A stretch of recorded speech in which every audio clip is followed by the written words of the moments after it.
Wow! Ang daming pagkain! Ano pong meron, ma'am? Ha? Small party. Bakit masama ba na i-treat ko kayo? Tara, kain tayo na tayo. Sige na, kuha na kayo. Masarap yan. Oh, ito po. Attorney!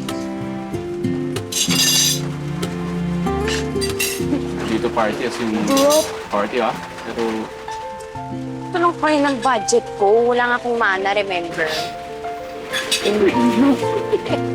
Okay, mo, spoil ito yung buhay ko dito, pero ang gusto ko rin ituloy yung unang plano ko.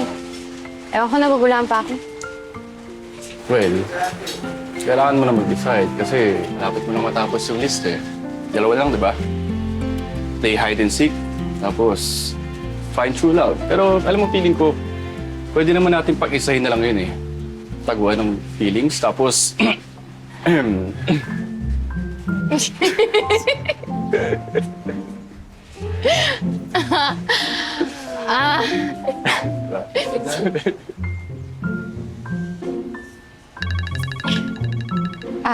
Sorry.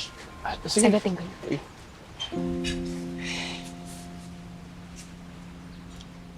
Oh, Jane. Nangyari na sa'yo, te. Akala ko 1 week ka lang dyan. Inabot ka na ng 2 months. Natuloy ka pa ba?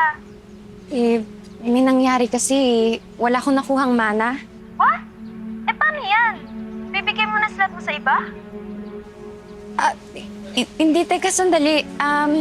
Wag naman. Tumatiming lang ako. Naghahanap lang ako ng pampondo dun sa placement fee, tapos lilipad na rin tayo sa Taiwan. So, go pa rin dun sa slogan kineso mo.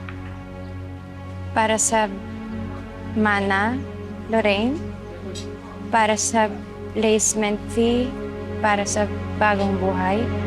Edi very good. Alis ka rin naman pala, ate. Sinungaling ka. Sabi mo hindi na. Jules? Jules, hindi ganun yung Jules! Susumbong kita kay mama. Jules!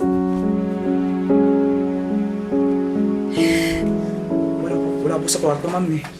Wala din po sa garden, ma'am. wala din daw nakakita sa labas eh. Sa mga CCTV naman, puro di pala gumagana. Ito, display. Sige po mga ate, kuya. Lagay pa po tayo Thank you po. Rain, don't worry. Hindi ako titigil hanggat di natin nakahanap yung kapatid mo. Pero, dyan ka muna. Papatulong lang ako sa barangay, okay?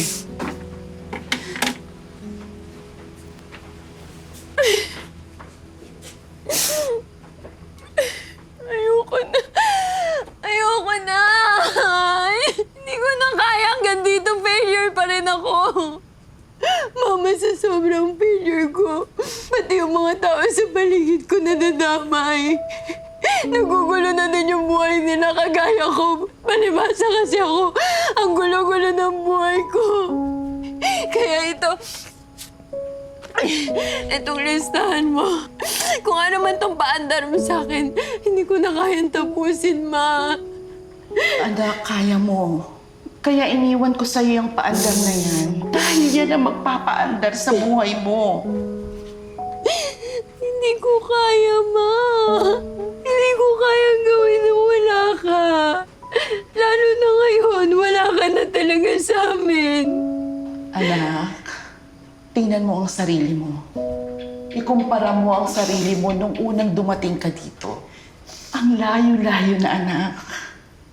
Bumalik na yung dating ikaw na nangangarap na matutupad ang lahat ng mga pangarap niya. Para saan ba lahat yun, Ma, kung wala ka naman dito? Anak, natatandaan mo pa ba kung papaano napunta sa atin si Baby Julius? Di ba, nung maliit ka pa, gusto mong magkaroon ng baby brother. Kasi tayong dalawa na lang. Tawang-tawa ako sa iyo nun, anak. Kasi paano ka magkakaroon ng baby brother? Patay na ang papa mo. Ang kulit-kulit mo.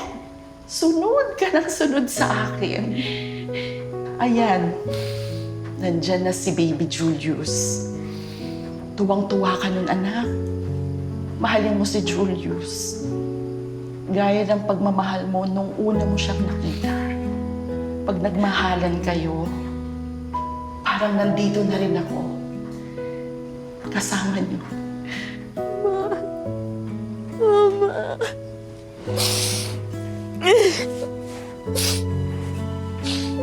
Miss na kita, Mama.